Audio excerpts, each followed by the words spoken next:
Hi, welcome to another edition of Urban Treasure Hunter. Today we're going to do a Google tutorial, and I want to kind of review what we've covered in the past as far as turning back the clock, and I want to hit an advanced technique that I have not yet covered that is going to knock your socks off.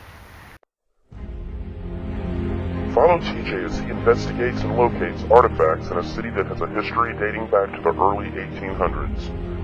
A city that has seen fierce battles, rich oil tycoons, and the birth of our nation's space program. With a metropolitan population of over 6 million people, there is only one urban treasure hunter.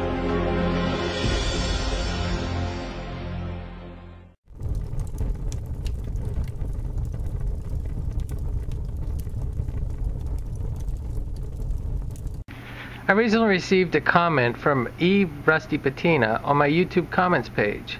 It reads, I have a Google Earth related question. How were you able to access the old aerial picture of your hunt? It'd be great if I could figure it out. I live in San Antonio and just have taken up the habit of metal detecting. I agree, now is the perfect time of year to hunt in South Texas, just not when it's raining. Love your vids. Thank you, E. Rusty Patina, for your comments and questions. Glad you watch. First thing I want to show you on this picture is if you look at the top left of the Google Earth toolbar, you will locate the clock. And I've blown up the clock so that you can see when you click on this, a little bar appears, and what you first see is 2012 or 2011 or whatever the latest photo was, and you can slide this bar back as far as they have aerial photos to look at. One of the big questions I have is why can I not go back to 1943 and my hometown and get good aerial shots? All the aerial photos that are taken, like in Houston for instance, Houston was of great interest back in the day.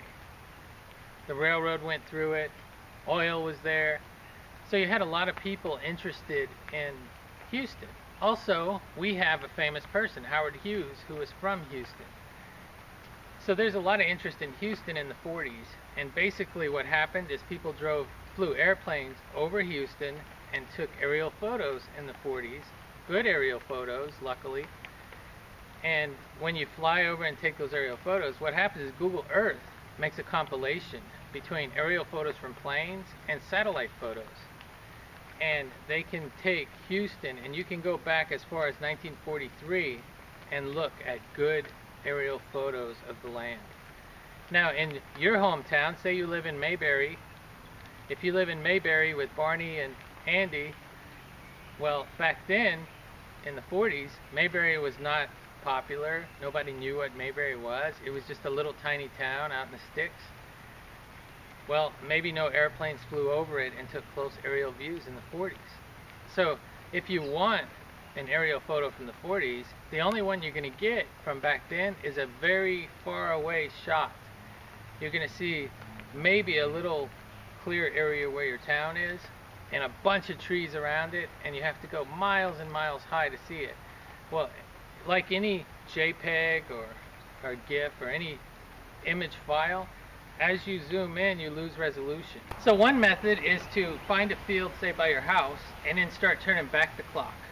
And when you turn back the clock, you can see over the years what was on this property. I like to use the nursing home land by my house, and basically if I turn back the clock, you can see now it's an empty field, and you can see now there's a nursing home, and you can see what year the nursing home started, and you can see that before it was a nursing home there were some houses here and so forth.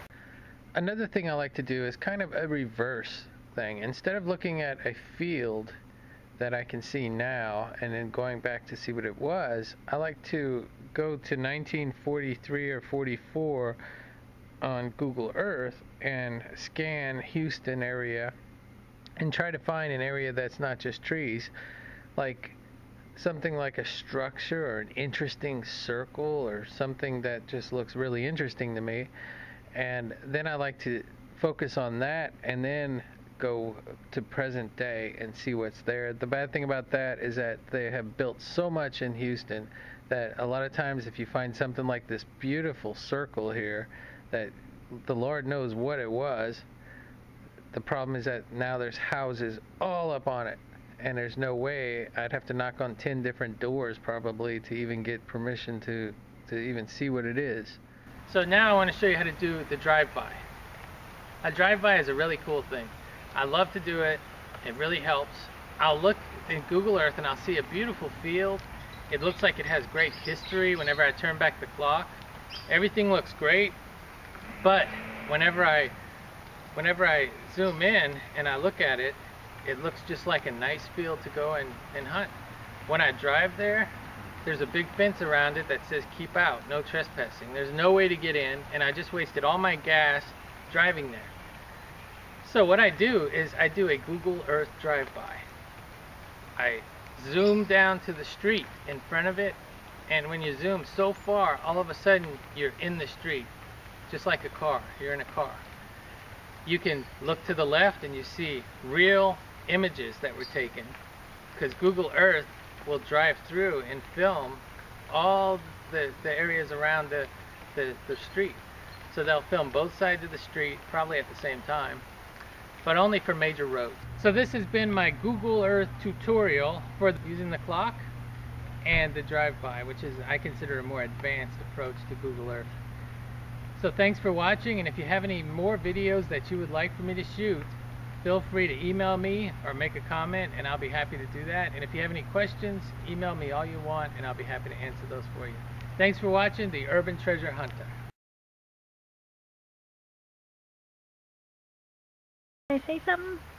You know what was really cool is once I was driving downtown and I saw this little teeny like bug of a car, and it had Google Earth written all over it, and it was panning the roads on the side just for these drive-bys you're talking about. That is so cool.